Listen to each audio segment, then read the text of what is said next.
Vamos a hablar hoy realmente de algo interesante, no solo con diferentes países, sino que es algo a lo largo de Latinoamérica. El cambio se está dando en el aire, por lo menos la gente siente que eso se está dando.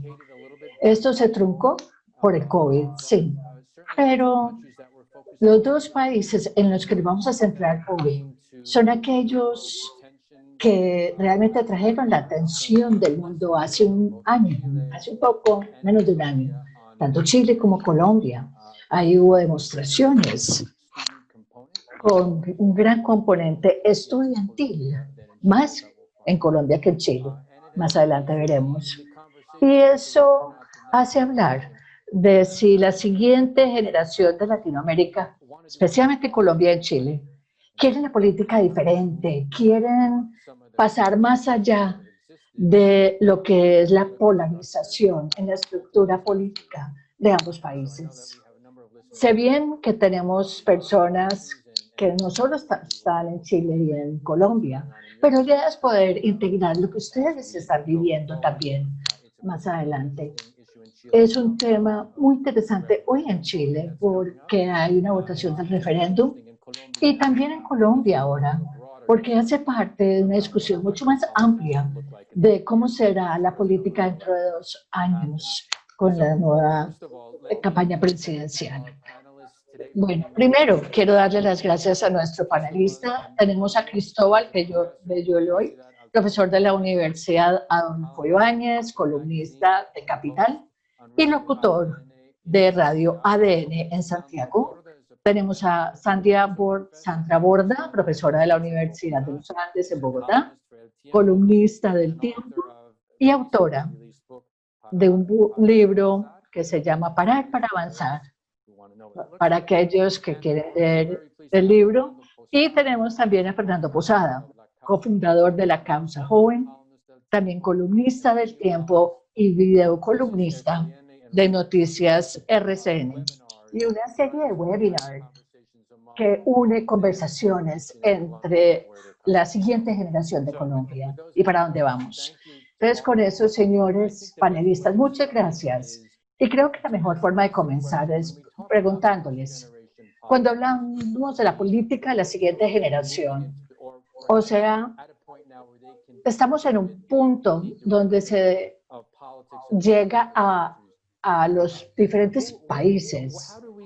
Para ustedes, ¿cómo se define este grupo? ¿Es por edad o por la parte demográfica? Sandra, ¿quieres comenzar con eso? ¿Cómo defines la siguiente generación de las personas que van a entrar al mundo político? Claro, ante todo, gracias al Consejo Canadiense de las Américas por esta invitación y por hablar acerca de este tema. Es algo de lo que no se habla con frecuencia. Y es un placer realmente hacer parte de este foro. Creo que es muy fácil responder esta pregunta, porque lo que sucede en Colombia es que, si miramos lo que pasó en noviembre del año pasado, comparado con lo que ha pasado en Chile, por ejemplo, es que vimos movilizaciones, vimos movimientos sociales estudiantiles que eran primordiales en lo que estaban pasando, no solo en las calles, llamando a la gente a que se fueran a las calles, muy eficientes en esa manera de llamar a la gente. Y estamos hablando de organizaciones realmente estudiantiles. Y esto es algo muy diferente a lo que vimos la semana pasada, por ejemplo, en Bogotá. La semana pasada vimos jóvenes en las calles, sí, pero este es un grupo demográfico muy diferente. Estos no son universitarios, no es el tipo de organización que tiene que ver con apoyar el acuerdo de paz de hace un par de años, ni siquiera es organizado, no es el resultado de un movimiento social que le dice a la gente, no nos gusta esta situación, vámonos para la calle. Se trata de un fenómeno completamente diferente, es más espontáneo de lo que vimos el año pasado, y esto son jóvenes sin acceso a la educación, es decir, no son universitarios de universidades públicas o privadas. Son personas sin empleo en este momento. Y quiero recordarles que aquí en Bogotá, después de la pandemia y el confinamiento, el nivel o el porcentaje de personas jóvenes desempleadas oscila entre el 34 y el 36% en Bogotá. Entonces son personas que han sufrido mucho por la pandemia y en este momento viven una situación económica y social muy difícil. Además, son personas de barrios muy importantes de Bogotá que por mucho tiempo han luchado con la policía. Hablamos de lugares donde hay muchos jóvenes que se meten en graves problemas y tiene la policía encima de ellos porque fuman marihuana, que todavía se da en ese país, y básicamente es porque no hacen nada. Entonces, tenemos un altísimo nivel de arrestos policiales en este tipo de calles en la ciudad. Y lo que sucedió la semana pasada es que la gente se dijo suficiente con el comportamiento de la policía, pero por su situación económica y social. Estamos hablando, recuerden, de jóvenes. Los 12 que ya mató la policía esa noche, básicamente tenían entre 17 y 27 años. Estamos hablando de gente muy joven y básicamente querían enviar el mensaje muy diferente a aquel mensaje que vimos de los estudiantes en noviembre del año pasado. Entonces, aquí lo que vemos es una diferencia en cuanto a clase, básicamente, y unas preocupaciones muy diferentes, aunque a los estudiantes les preocupa el proceso de la paz, les preocupa la educación pública, como también la cantidad de préstamos que tienen que pagar en las universidades privadas. Los jóvenes de la semana pasada son muy diferentes, o sea que es interesante y yo entrevisté a muchos de estos organizadores entonces escribí el libro. Es interesante escucharlos decir que uno de los retos es, y más importante ahora, es tratar de hablar con los jóvenes, porque eso no es lo que ellos son, lo que representan. Estos no son las personas con las que están en contacto. Entonces yo creo que ambos tipos de manifestaciones y protestas nos dan resultados muy diferentes sobre los jóvenes en Colombia y lo que están viviendo actualmente. Gracias, Sandra. Claro que esa discusión se tiene que dar hoy. La fusión o la coalición tensa que se está dando y cómo encaja en esto la nueva generación. Fernando, cuéntanos, tú estás en la mitad de esto, esta es tu generación. Estábamos hablando de esto antes y el público y la gente que escucha lo que haces. Cuéntanos, ¿cómo describes esta situación? Estudiantes, no estudiantes, profesionales jóvenes, tienes gente, trabajadores. Cuéntame, ¿quién te sigue? Bueno, Ken, ante todo quiero decir que con base en lo que dijo Sandra, claro que hay dos contextos muy diferentes y dos motivos muy diferentes para las protestas que vemos en Colombia. Y por eso hay dos rasgos diferentes. Primero es el papel que han jugado las redes sociales, cómo han conectado a la gente para las protestas, llamando a la gente a participar de una manera más amplia. Y también tenemos la oposición contra el gobierno de Duque. Cuando hablamos de esta generación, como dijo Sandra, estamos hablando de que las personas que asesinaron en Bogotá tenían entre 18 y 30, sí. Pero los jóvenes les preocupa estos problemas, sí. Pero tenemos una mantra y es que nosotros como generación Nacimos, tal vez no nacimos, pero sí nos criaron con la nueva Constitución de Colombia, que nos ha otorgado mucho más derechos y más garantías que las generaciones anteriores no tuvieron. Y esto es algo que nos debe preocupar con muchas situaciones con respecto al orden público, quizás la manera como ejercemos la oposición hacia el gobierno. Entonces podemos ver que nuestra generación es mucho más activa que las anteriores, porque somos más activos en el uso de las redes sociales que nos conectan y nos hace más conscientes de lo que sucede, que también nos ha dado una mayor coordinación en estos procesos y tenemos una gran actividad en diferentes poblaciones que tienen jóvenes, por ejemplo, estudiantes, que casi siempre son jóvenes, de 20 y pico, también que son personas que sueñan con tener una sociedad mucho más conectada con la justicia, con la educación, con la paz. Y claro que son rasgos que la generación más joven particularmente se preocupa de lograr. Saliendo a la calle uno ve muchas veces en el año, por lo menos las protestas estudiantiles, hay por lo menos 3 o 4 en Colombia masivas. Otro rasgo importante en Colombia es que históricamente la mayoría de las universidades que se conectan con movimientos sociales son aquellas que son públicas. Pero otro rasgo interesante con esta nueva generación, saliendo a las calles, es que las universidades privadas que aquí en Colombia se conectan más con las clases medias y altas, también participan mucho en el movimiento social. O sea que hay una mayor conexión con las clases sociales, lo cual es interesante, ¿no?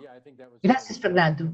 Ese es un punto. Ahora volvemos a tocar este tema que también toca Sandra en su libro, donde uno ve una fusión entre las diferentes clases en la universidad pública y la privada. Eso es algo interesante, un fenómeno interesante. Cristóbal, gracias por esperar con tanta paciencia. No mencioné antes que tú escribiste un estudio muy interesante que se llama Juego de Generaciones, político chileno, donde realmente profundizaste en el tema de la ciencia social para entender qué sucede realmente con lo que tú dices, la nueva generación. ¿Quieres hablarnos un poco acerca del grupo de personas, la parte de la edad, la parte demográfica que estudiaste y la base que tuviste para tus conclusiones en este estudio? Bien, gracias. Este estudio se desarrolló para un libro que escribí en el 2013, que se tituló Renovación y Reemplazo. Y la tesis principal de este libro es que los partidos políticos tradicionales de Chile casi siempre tienen como una experiencia traumática que fue la dictadura que duró con Pinochet. Entonces, en la mayoría de estos partidos, digo en el estudio y en el libro, es que se centran en el 88, es decir, se fijan a 2 generaciones. Sus lealtades políticas tienen que ver con la decisión que se tomó en 1988 y decidieron sí o no con respecto a Pinochet. Si dijiste sí, votabas aún por la coalición, por la oposición contra Pinochet, y si decías sí a Pinochet, a la continuidad de Pinochet, probablemente votabas en las siguientes décadas por aquellos partidos que apoyaban la dictadura. Sin embargo, lo que yo digo en el estudio y en el libro es que hay una nueva generación que nació a finales de los 80, principios de los 90, y es muy difícil para esa generación desarrollar una identificación, una identidad política con los partidos, porque se habla de cosas de manera retrospectiva.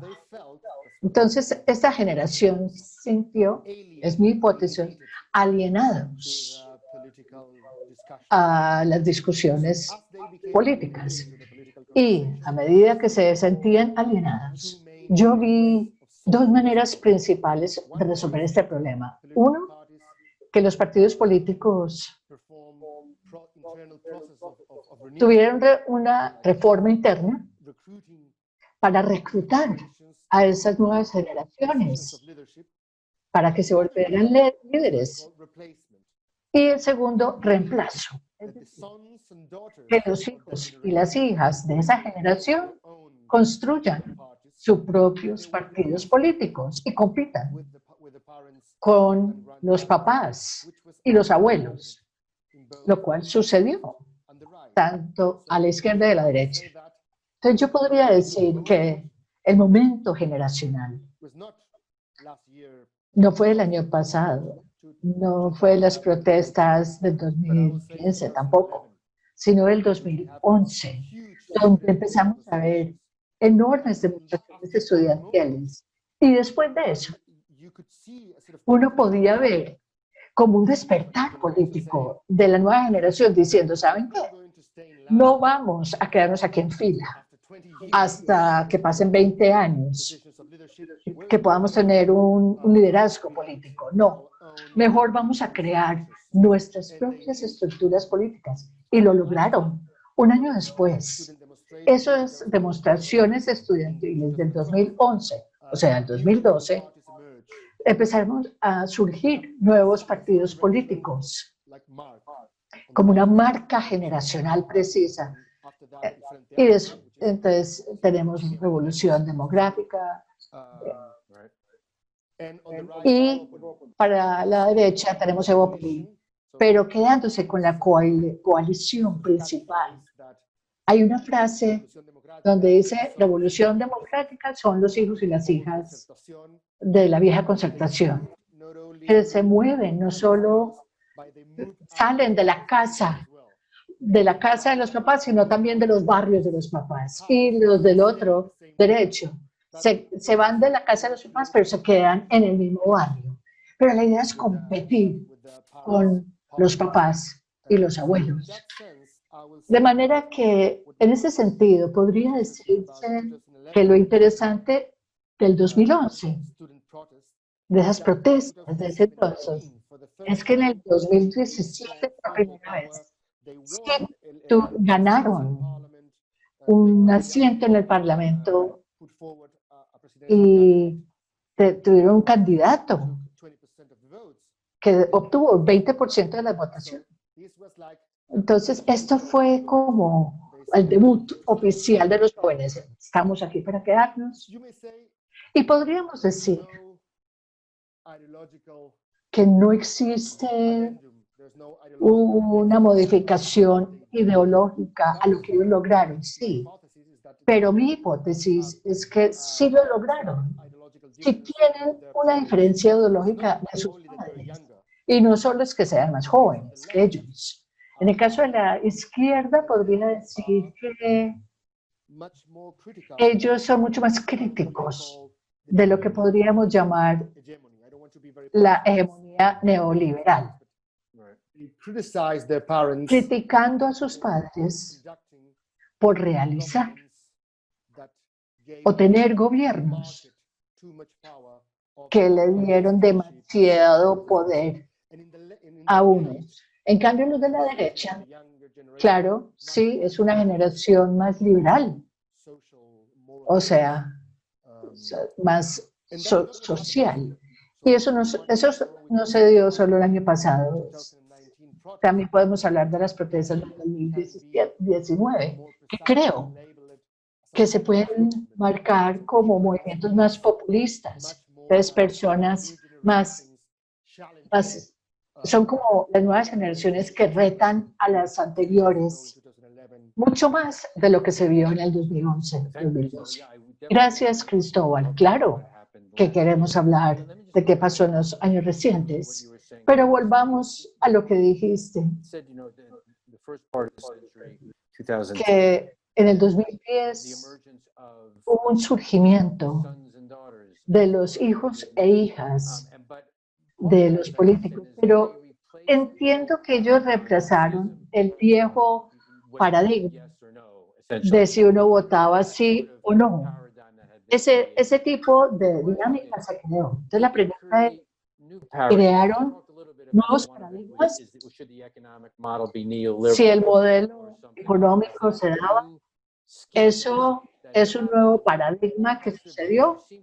O, como indicaste, hay una cierta convergencia ahí, donde hay una nueva generación de la derecha que se diferencia mucho de la derecha de sus padres. ¿Hay una convergencia ahora o no? Muy buena tu pregunta. En 1988 era suficiente decir si uno estaba en contra o a favor de Pinochet. Si uno estaba en contra de él, era uno podía ser un social cristiano o un socialdemócrata o un comunista. Uno simplemente estaba en contra de Pinochet, pero la cosa es que durante los 20 años que tuvimos esta coalición, podríamos decir que era un neoliberalismo con una cara humana. Y había muchas áreas de logros humanos como la educación, la salud, la vivienda. Y el tamaño de nuestra billetera determinaba el acceso que teníamos a diferentes bienes y servicios. La coalición centroizquierda votó contra Pinochet. Estaba de acuerdo con eso. Me dijeron, ¿saben qué? Ahora tenemos que centrarnos en el gasto social para los más pobres. Entonces vamos a permitir que la clase media y la clase alta que vivan como quieran, si tienen el dinero para pagar por la educación o el servicio de salud privado. Pero entonces ellos dijeron, bien, estamos bien con eso.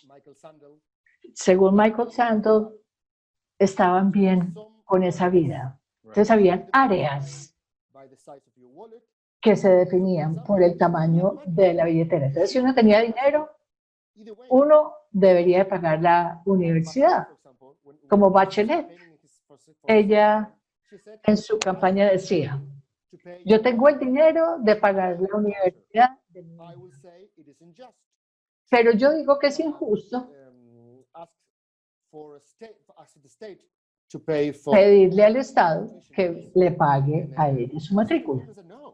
Y el movimiento estudiantil le dijo a ella, no, la idea es que tengamos políticas públicas de educación, es que no importa ya el tamaño de la billetera, hay que forzar el encuentro social de diferentes mundos. Entonces fue un shift, fue un cambio del paradigma, así. Y en el caso de la derecha, claro, esas generaciones, por ejemplo, el Populi, que es el nuevo partido político, es mucho más liberal en temas sociales como el aborto, el matrimonio gay, consumo de drogas, la eutanasia, y tienen unos puntos de vista mucho más críticos. Gracias, Cristóbal. Entonces volvamos, Sandra, a ti. Para mí, hiciste el mejor trabajo en Colombia tratando de entender el movimiento estudiantil. El año pasado, entrevistando a líderes y invertiste mucho tiempo pensando en el tema. Si entiendo bien, en ese punto, una de las conclusiones que sacaste es que los problemas en ese entonces se limitaban más que todo a temas educativos, a la estructura del sistema y la financiación del sistema educativo. Entre los grupos estudiantiles, Sandra, ¿sentiste que había un interés de ampliar eso de alguna manera, más allá de otros temas? ¿Y sentiste, Sandra, que hay una cierta convergencia? Me imagino que los líderes tenían tendencias políticas. ¿Encontraste entre esas tendencias alguna convergencia de temas que iban más allá de solo la educación? Tendría que decir que la pregunta es muy interesante. Yo sentí cuando hablaba con ellos que se sentían abrumados por el tema educativo, porque no es algo pequeño, ¿sabes? El escenario que ellos se enfrentan en este momento es muy difícil. Primero, ellos se enfrentan menos, entran universidades que tienen menos dinero, y aunque el gobierno dice, no, nosotros gastamos mucho en educación en este país, básicamente, muchos de los programas que se financian son aquellos que hacen que la gente vaya más a las universidades privadas y no para ampliar las universidades públicas. Y eso es un grave problema. Ni siquiera tenemos personas con pocos recursos económicos que puedan entrar a la universidad pública porque tienen que tener unas notas muy buenas para poder pasar al examen de admisión. Entonces, tenemos personas de la élite que entran a las universidades públicas, que no tiene sentido. Entonces, es un problema que tienen que enfrentar, la cantidad de oportunidades que tienen viniendo del sistema del bachillerato público hace que sus posibilidades para una educación superior sea menor y menor.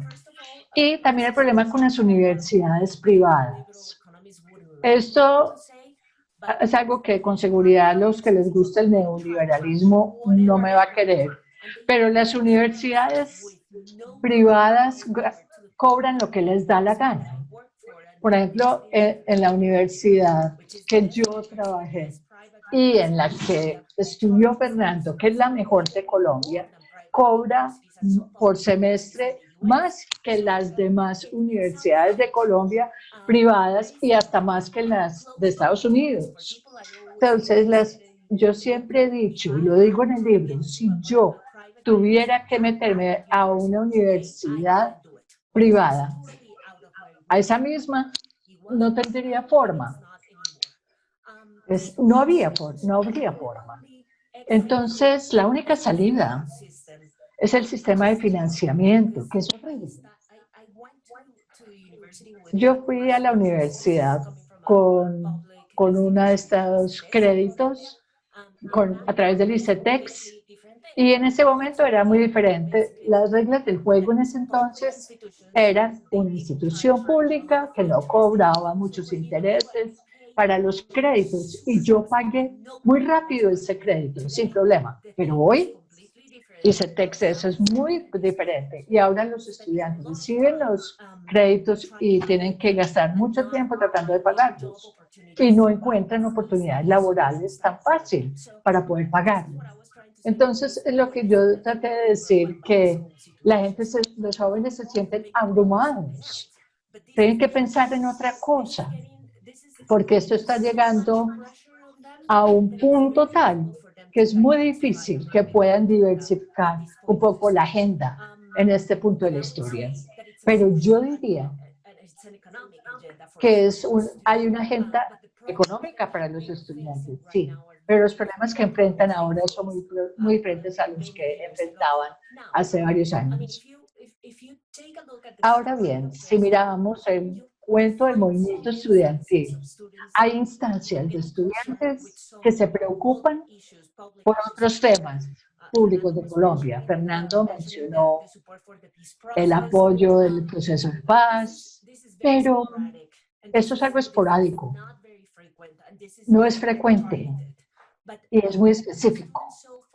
Pero los estudiantes hasta ahora no han tenido la oportunidad de expandir su agenda y escucho a Cristóbal y yo creo que ni siquiera tienen los canales políticos que tiene Chile, porque no han podido articularse en partidos políticos, sus movimientos sociales tienen muchos problemas como continuidad.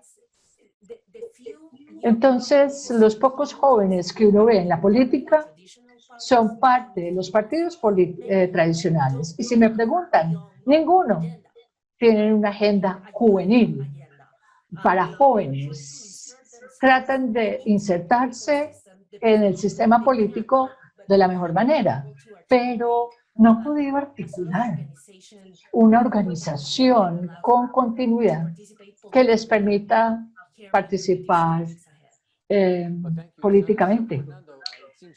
Gracias, Sandra. Fernando, tu organización trata de hacer lo que dice Sandra, tratar de canalizar estos temas y otros más amplios en un vehículo para fuerzas políticas, o por lo menos para una articulación política, de alguna manera.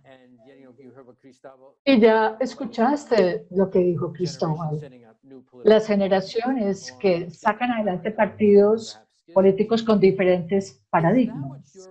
Eso es lo que estás haciendo ahora, Fernando. Yo sé que hay políticos jóvenes que escuchan lo que haces, que participan en alguno de tus webinars. Ellos lo ven en cuanto a sacar adelante un partido político para airear estas preocupaciones, ya que tú hablas de agendas muy amplias que no tienen que ver solamente con cuestiones de educación. La gente con la que trabajas, Fernando, ¿cómo ven lo que tratan de hacer? De nuevo, para el comienzo de este año, ya con la pandemia, nos sentamos y hablamos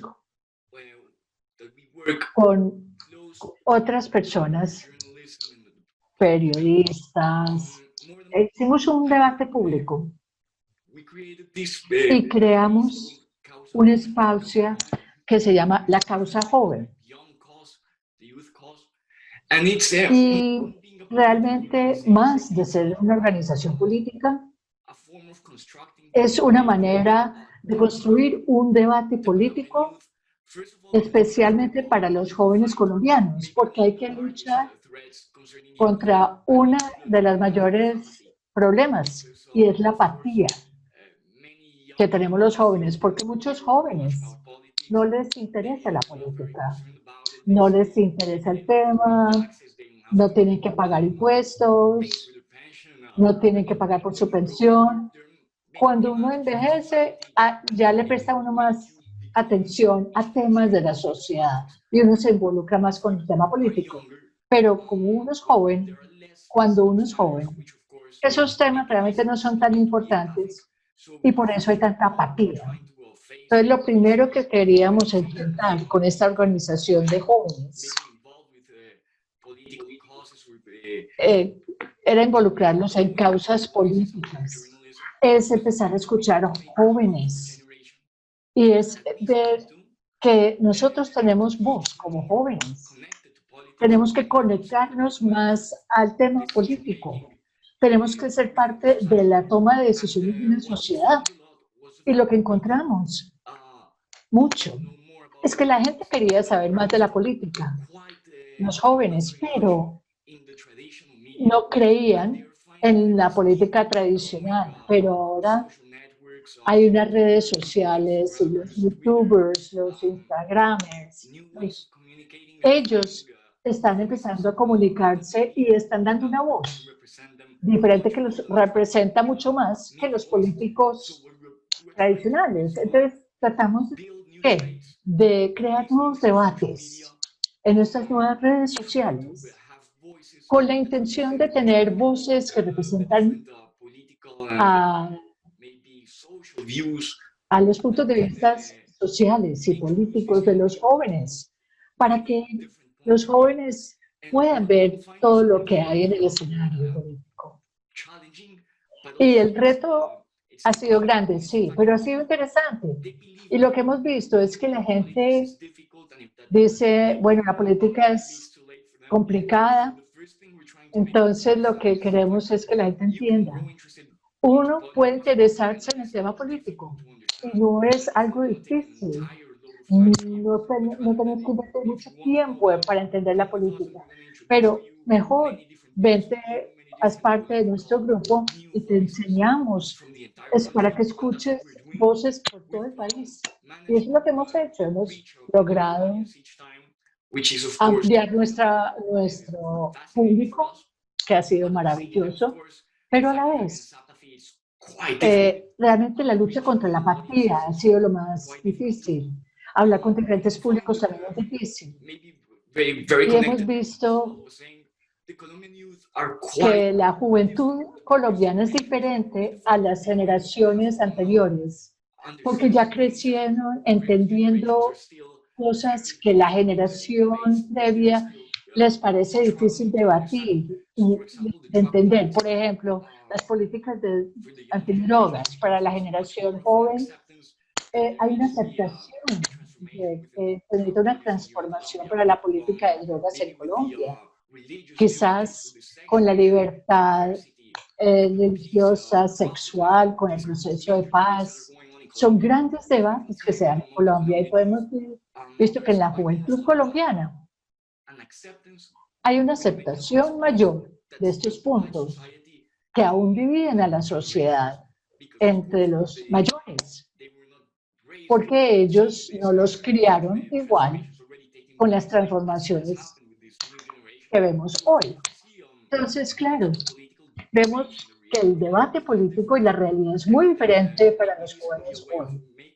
Y quizás así hacemos que la gente se interese más en el tema político. Y la idea es poder compartir estos debates y estas discusiones de una manera diferente, nueva. Una pregunta rápida. Las personas, tienes miles de personas que te escuchan y te siguen. ¿Las clasificarías como centro derecha, centro izquierda? ¿Podríamos decir que ese es como el grupo de las personas que te siguen? Yo podría mejor decir, por lo menos nuestro público, tenemos mucha gente del centro, en el espectro político, tenemos muchos cansados de los extremos, pero también una gran tendencia hacia la izquierda. Y claramente en las encuestas vemos que la generación más joven se inclina más hacia la izquierda. La política. Por ejemplo, los estudiantes se tienden más hacia la izquierda. Hemos visto en el barómetro de las Américas eso claramente. Y creo que nuestro público es bastante diverso, pero claro, tenemos una generación más joven que rechaza las tradiciones de la derecha. Entonces, hasta los políticos de la derecha de mi generación son muy diferentes. Y eso, por ejemplo, ayer tuvimos una experiencia bien interesante en un debate sobre la legalización del cannabis recreativo, que claro, ha sido algo muy debatido en Colombia. Y uno de los votos en el Congreso de Colombia que salvó de rechazarlo fue alguien del uribismo, que es de la ultraderecha. Y yo creo que fue por el congresista más joven del uribismo. Entonces puedes ver que de la generación más joven hasta de la derecha hay una tendencia más liberal, más moderna, que claro, puede llevarnos hacia nuevos caminos. Deben de ser uribistas que se fueron a Canadá unos días. Cristóbal, let's come back to you now. volvamos a ti. Esto es muy interesante. No tocamos el tema de 2019 en Chile. Hablamos del 2019 de Colombia. Hablemos de ese tema, Cristóbal. Nos dijiste que era una época de populismo, pero yo entiendo que claramente no sabemos qué fue lo que pasó en el 19. Hay una historia coherente de qué sucedió que uno podría vincular con la juventud o la siguiente generación, o fue una mezcolanza de mil cosas. Yo creo que el año pasado sucedieron muchas cosas en Chile. Claro, hay unos intelectuales que tuvieron posiciones muy fuertes sobre lo que sucedió. Algunos dijeron o sabían que estaba sucediendo.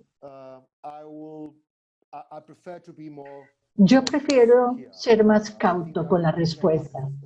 Yo creo que hay hipótesis que compiten entre sí. Siempre y cuando suenen plausibles, les doy crédito. A ver, hay una historia, no. Las causas inmediatas, si lo miramos de esa manera, primero fue un aumento sistemático de los bienes básicos y de los servicios públicos. Por ejemplo, el transporte público, que fue lo que activó todo realmente. Y también al aumentar el costo del transporte público, eso fue algo que lo acordó un comité de expertos. Quiero decirles esto porque esto es una idea antielitista. Pero de otro lado, había una percepción de que había una élite abusiva, o sea, políticos y la gente del mundo corporativo. Y esta élite ha estado manejando una narrativa oficial del progreso del país. ¿Y qué pasó en el 2019? Pudimos ser testigos que no en el borde, pero sí hubo otra narrativa de progreso que había que contar. Y según esta alternativa, en los últimos 30 años de Chile, que en la narrativa oficial siempre se dijo que fueron décadas donde una gran estabilidad política, donde una gran prosperidad material, económico y paz. La alternativa decía, esto no es progreso realmente y estamos retrocediendo.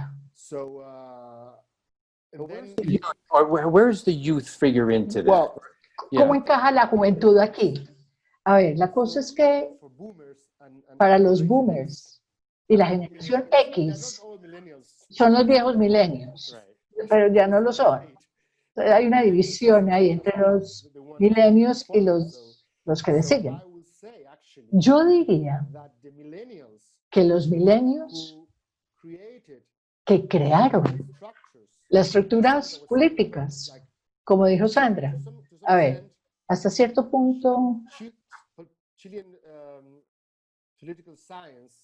la ciencia política de Chile se sentía orgullosa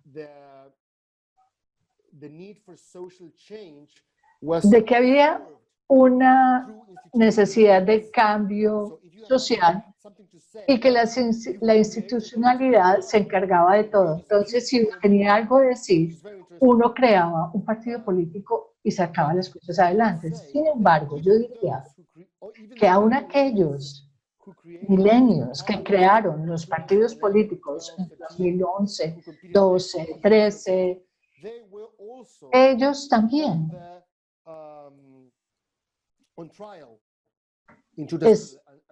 estuvieron en juicio en el 2019 porque los percibieron como parte de esa élite y eran políticos ya, más allá que políticos, que rápido aprendieron, ¿no? Entonces ya eran parte de la élite. Entonces uno puede ser el Pablo Iglesias de Chile para tratar de unirse a la protesta y a veces estaba bien, pero otras veces uno se encontraba en un punto muy difícil, ¿no? Entonces era una antipolítica. Habían dos avisos o lemas. Para resumirlo, uno, no se trata de 30 pesos, o sea, lo que se aumentó para el transporte público, sino 30 años. Ese lema reflejaba la idea de la narrativa alternativa del progreso. Y el otro lema era algo común, que no era exclusivamente de Chile. No se trata de izquierda o derecha, sino los de abajo contra los de arriba. Miren, yo no uso el concepto de una manera peyorativa. Yo no tengo aquí la responsabilidad fiscal. Yo uso este término porque realmente es una estrategia donde uno mira el espectro político y ve el antagonismo que existe entre los puros y los corruptos y la élite. Y en este caso, mi sensación es que no solo los centenios, los milenios, los de la generación X y otras generaciones, todos sostenían esta narrativa populista contra los cuerpos electorados, contra instituciones públicas, contra los comités de expertos, contra la idea que la democracia es capturada por partidos políticos percibidos como completamente alejados de la vida real de la gente. Aún la generación más joven, con gente, con partidos y gente muy joven, dijeron, cambiamos muy poco, porque eran los hijos y las hijas de los políticos tradicionales, y también a ellos los percibieron como parte del problema. Yo creo que, claro que hay otras hipótesis, pero yo diría que la inequidad relacional, ahí en Chile vemos una sociedad muy jerárquica, aunque hemos superado la pobreza en las últimas décadas, sí, pero yo creo que esa inequidad es muy, muy grande. Y claro, esto de criarse uno en un tema político tradicional diciendo que los partidos políticos son hidropónicos, que no tienen raíces sociales realmente, que se parecen mucho entre sí los partidos políticos que lo que se diferencian. Y eso le agregó candela a este cóctel, a esta hambre que se dio y a este descontento que aún pudo conciliar un descontento mayor en contra del capitalismo. A ver, los avisos que sacaban en las protestas del 2019, por ejemplo, no sacaban la bandera de Chile solamente. No, la bandera de Chile la pintaban de negro. Lo que uno veía en las calles era la bandera de Mapuche, los primeros indígenas de Chile, que fueron discriminados completamente. Y esta era la bandera que uno veía a diario. Entonces era un momento cuasi revolucionario. Fantástico, gracias. Sandra, cuéntanos.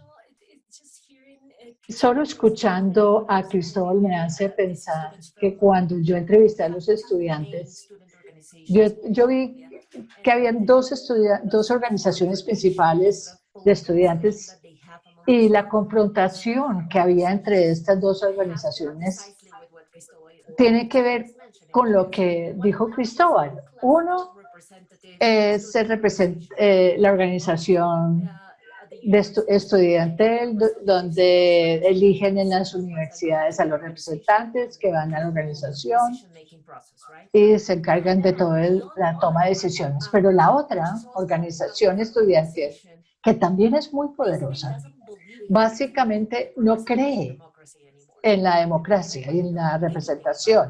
No quieren saber nada de eso. Y tienen una regla muy explícita para sus miembros. Si quieres hacer parte de esta organización, dicen, no puedes militar en un partido político, ni ahora ni en el futuro. Porque para ellos hay una historia de líderes estudiantiles que son muy visibles, son activistas fuertes, y luego se van para un partido político y terminan en el Senado o en la Cámara. Y lo que los estudiantes perciben es que eso es un movimiento que no representa sus intereses, el interés de los jóvenes en instituciones políticas. No se trata de eso. Se convierten en otros. Se convierten en parte del establecimiento una vez que se van a estos grupos.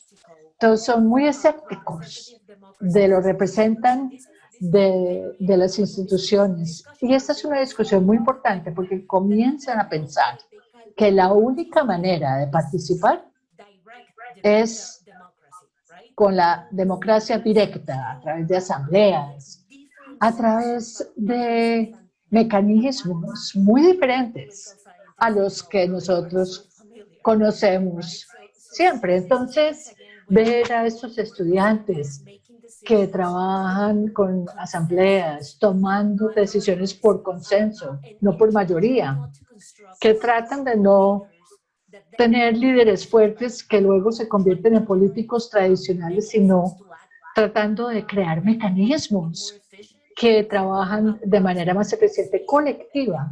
Es lo que vemos. Así ven ellos que se debe manejar la política hoy. Y nosotros vivimos en un mundo completamente diferente. Y por eso el fenómeno que nos señaló Cristóbal, esta gran separación entre la élite y el partido político y el resto de la sociedad es tan grande. Y el problema, yo creo que es que los jóvenes, más que los demás, hacen parte de esto. Y también creo que la sociedad civil cree que preservar estos canales de comunicación con los políticos tradicionales ya no vale la pena, ellos ya no escuchan, no representan a nadie realmente. Hay un discurso muy fuerte contra lo tradicional y yo lucho todos los días, yo digo, bueno, eso es lo que tenemos y hasta aquí llegamos. Por favor, tratemos de guardar esto y preservarlo. Esta es la científica política que soy, pero hay otros días que me levanto y digo, realmente los políticos no responden ninguna de las inquietudes de la gente de la calle. Yo les doy un ejemplo. Después de que la policía mató a los 12 en los motines del miércoles, ayer el presidente le dio a la policía su solidaridad. Ese es el nivel de la desconexión que hay. Entonces va a ser muy difícil reconstruir esto a través de los canales que conocemos. Permíteme decir una historia que ilustra en Chile de lo que hablaba Sandra. En la protesta feminista del 2018 en Chile, un año antes de las protestas del 2019,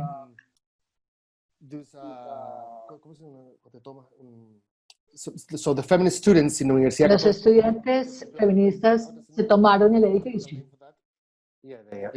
They seized the building, or They seized the building. they had to sit in. Se tomaron el edificio, se tomaron el edificio, prohibiendo a los demás que ingresaran al edificio. Y lo interesante de esta toma es que las mujeres hablaron cada 6 horas, cada 6 horas hablaban. Y fue muy difícil para las autoridades de la universidad saber con quién hablar y con quién llegar a un consenso. Y el motivo por el cual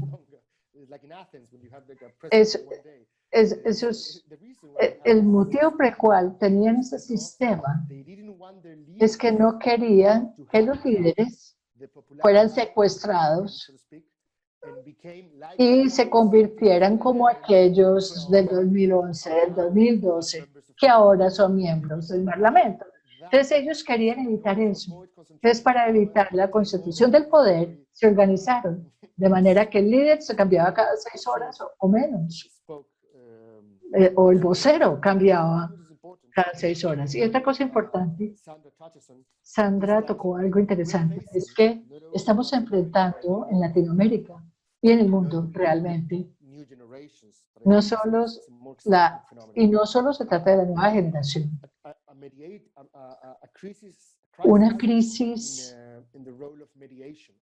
en lo que es el papel de la mediación política.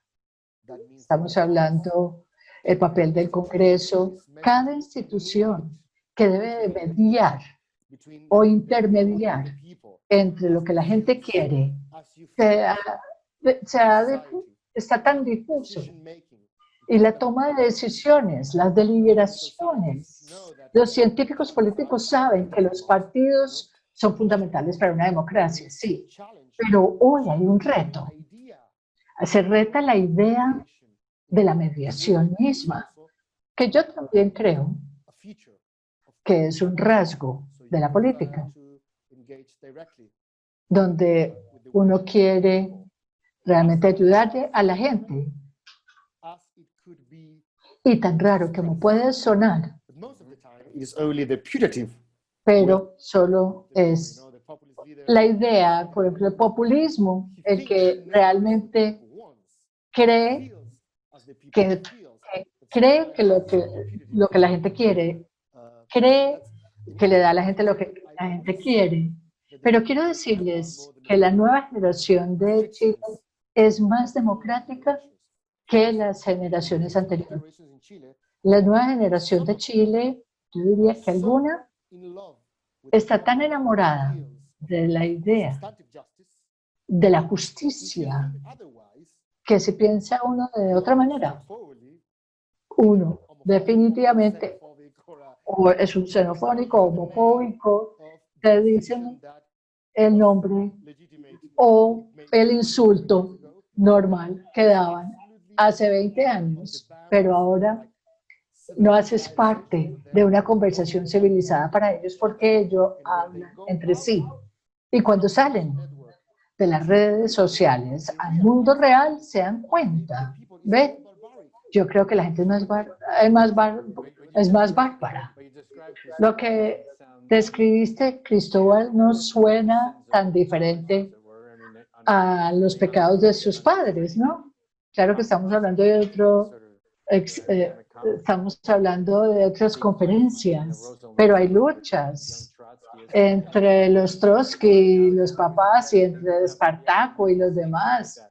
Entonces, suena como eso. Fernando, ¿quieres decir algo? Por favor. Volviendo a lo de Sandra, hay algo interesante.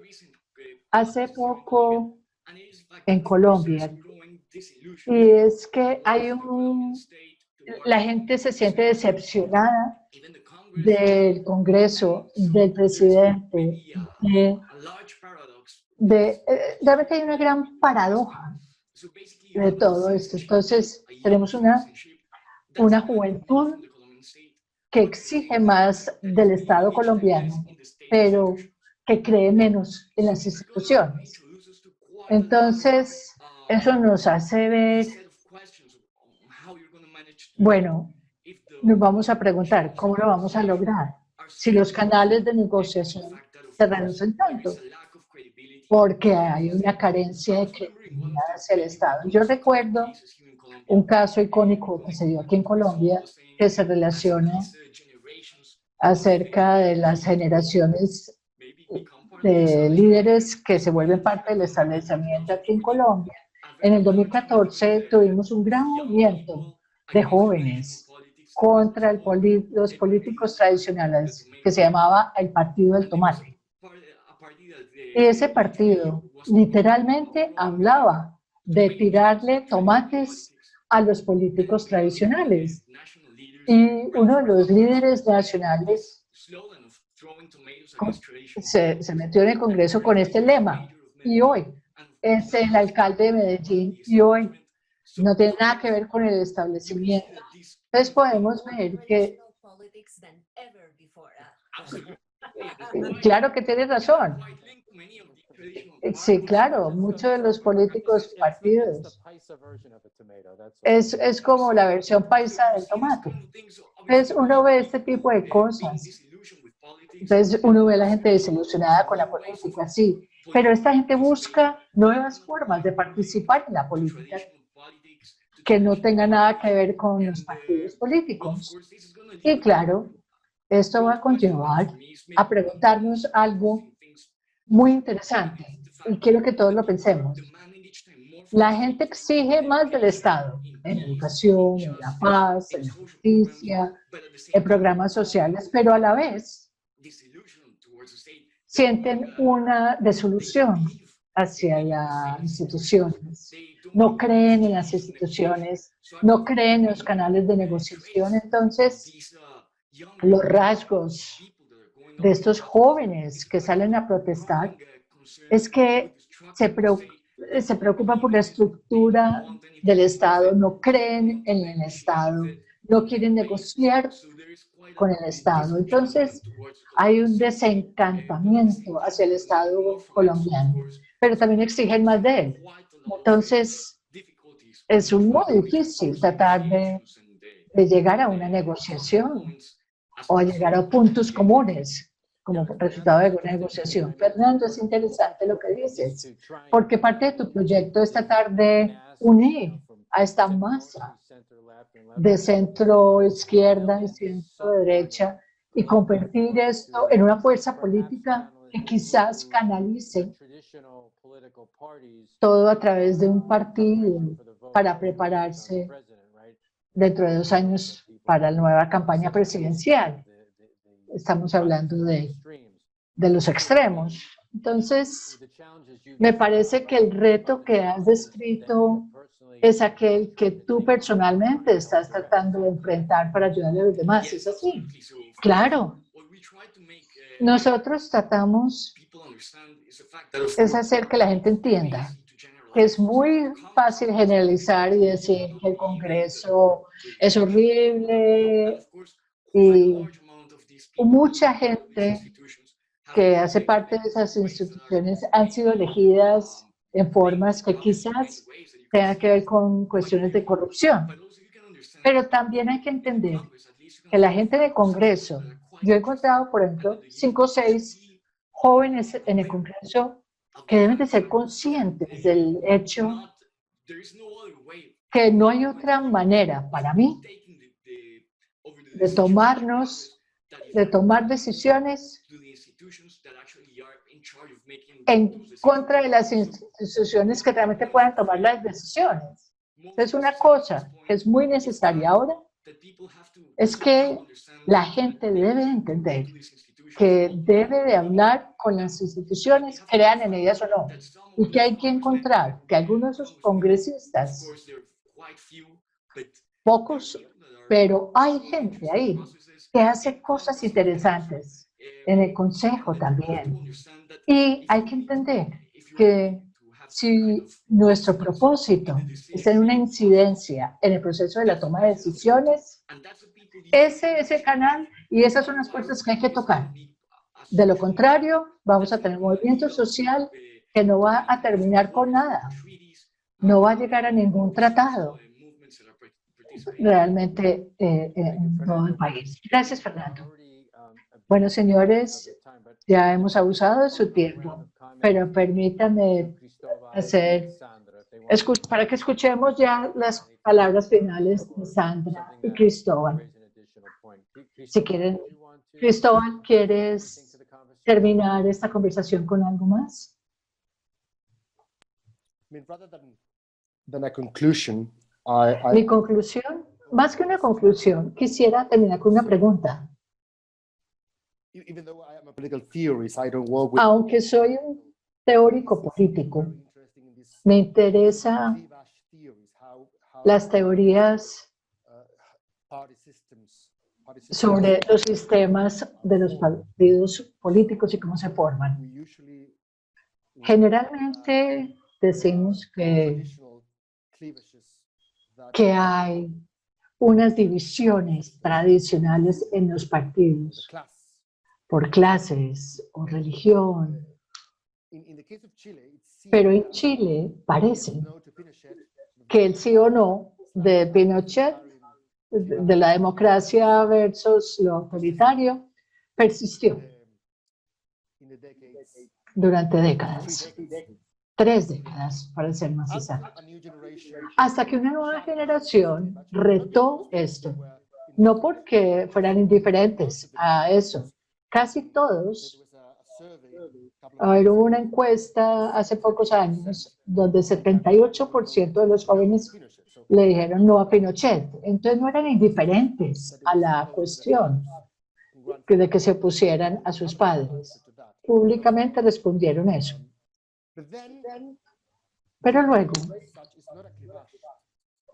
tendríamos que decir que no estamos hablando de los viejos contra los jóvenes, o los de la izquierda o los de la derecha, aunque han cambiado el significado de lo que es la derecha y la izquierda, como Fernando nos contó, como le sucedió con el uribista, con el cannabis.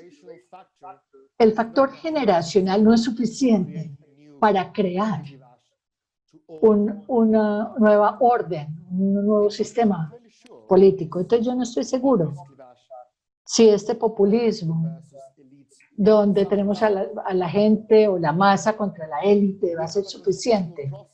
Tenemos un proceso constitucional, tenemos el referéndum ahora en Chile, a pocas semanas, en la mitad de esta pandemia. Yo no sé cómo va a ser eso, pero tenemos un referéndum muy importante actualmente donde nos van a preguntar si queremos cambiar la constitución de Pinochet y tener la redacción de una completamente nueva, de cero. Entonces, en esa asamblea, a mí me va a interesar mucho qué va a pasar aquí, cómo van a ser las coaliciones y cómo los actores van a interactuar en este drama, porque no tiene que ver solo con generaciones. Lo de la generación sí fue importante hace 10 años, porque parecía que los chilenos se preguntaban cómo crear una estructura política, como alguien que tuviera más presencia, alguien que se pareciera a mí, que tomara decisiones. Pero hoy, que tenemos parlamentos jóvenes ahí, necesitamos indígenas, necesitamos mujeres, más diversidad sexual, más ateos ahí, en un país tan católico, sí. Otros tipos de personas. Necesitamos movimientos más interseccionales, donde la generación solo es uno. Y yo creo que va a ser interesante cómo va a surgir el nuevo sistema con este referéndum. Gracias, Cristóbal. Sandra, vas a cerrar esto. Me gustaría comparar estos casos y por eso me interesó tanto participar en esto y escuchar a Cristóbal, porque sigo pensando, estamos tan atrasados en este proceso. Cristóbal ya está hablando de la política de género y todo. En cambio, nosotros en Colombia Sí, Sandra, seguimos hablando de la tradicional, sí, pero él no habla. En Chile no están hablando de legalizar el cannabis, nosotros sí. Entonces, dale algún crédito a Colombia. Sí, pero es un conflicto político muy diferente. Por lo menos en Chile han podido incorporar a jóvenes y temas de jóvenes en su agenda, hasta partidos políticos en torno a esto. En cambio, en Colombia no. Y este es uno de los motivos. Escuchando uno de estos webinars, el que hiciste antes de este, alguien dijo que la siguiente elección presidencial de Colombia va a tener que manejar esta nueva división, que es la juventud, la educación, todos estos temas que también tocan el tema de inequidad que es tan grande en Colombia. Pero ya no se trata de estar en contra o a favor del proceso de paz. Temas sociales o el aborto, religión, no se trata de eso. Si quieren tener una elección en donde la gente se sienta realmente parte de la conversación, van a tener que hablar de temas muy diferentes. De lo contrario, vamos a tener un altísimo nivel de abstención porque la gente no cree que aquellos que son elegidos realmente lo representan. Yo estoy de acuerdo con Fernando, porque parte de la idea de que los movimientos sociales sí van a tener que hablar con las instituciones, pero también la clase política se va a tener que acercar a la gente y tiene que conectarse más con ella. Y tienen que tratar de hablar el mismo idioma y hablar de los temas que a la gente les interesa. Porque si la gente no sale a la calle porque siente que la policía los puede matar y luego empiezan a decirle a la policía que dicen guerrilleros y terroristas, esto no es una conversación. Esto es cortar la conversación en la mitad por la mitad. Entonces creo que la clase política se va a tener que transformar completamente en cuanto a cómo hacer política y cómo hacer una construcción política. Fernando. Please, Fernando. Fernando, sí.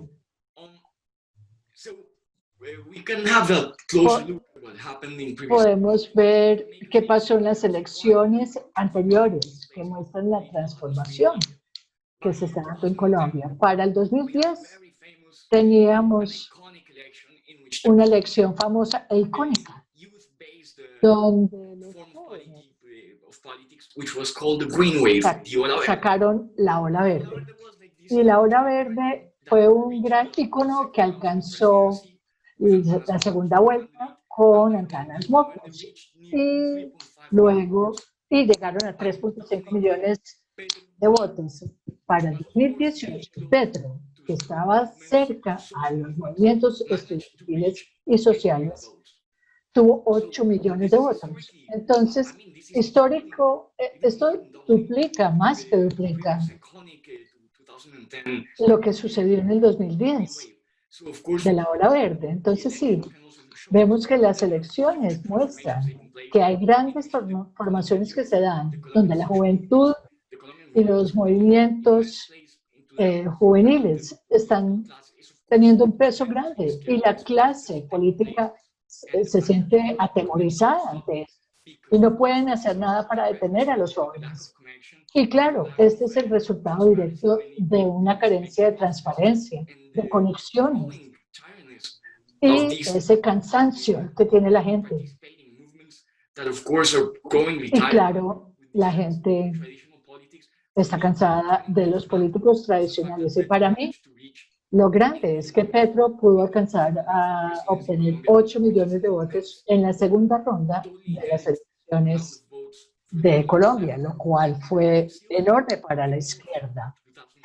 Y yo diría que para el 2022 va a ser mucho más. Y claro, Cristóbal ahora dijo La política tradicional tiene que conectarse más con el movimiento social, con la base, con los estudiantes, trabajadores, con las mujeres, con tanta gente que no es representada y que quieren una nueva política y se ve claramente en la elección del 2018 y claro, en el 2019, que fue un golpe grande como lo que se vio contra la política tradicional como vimos en Bogotá y en Medellín. Podemos ver si son tradicionales o no, o no, pero que en el 2019 en Medellín y en Bogotá y en Cali no pusieron a políticos tradicionales. Hay una desconexión con las clases tradicionales. Eso no es nada nuevo. Entonces, ahora, claro, para el 2022 vamos a estar muy pendientes de la forma y el futuro que vamos a tener. Gracias. También podrías hablar de Cartagena. Cartagena también tuvo un candidato que no tenía nada que ver con la parte tradicional, claro. Señores, qué pena. Sandra, ¿ibas a decir algo? ¿No? No, acabo de estornudar, pero no tengo coronavirus. Gracias a los panelistas, qué pena con ustedes que nos alargamos. Para aquellos que escucharon, por favor, cuéntenle a sus amigos también. Pueden bajar esta grabación en inglés y en español del sitio web para mañana en la mañana. Este no es el primer tipo de evento que hacemos. Estoy tratando de mirar lo que es el tema. Sandra ahora habló de un seminario que hicimos precisamente de la coalición del centro que hicimos con Humberto de la Calle y 4 panelistas muy distinguidos de Colombia. Entonces, señores, con esto, gracias por escucharnos a los panelistas y síganos en el sitio web para que puedan obtener toda la información de nuestros eventos. Muchas gracias para todos. Una buena tarde. Muchas gracias por la invitación. Adiós. Adiós.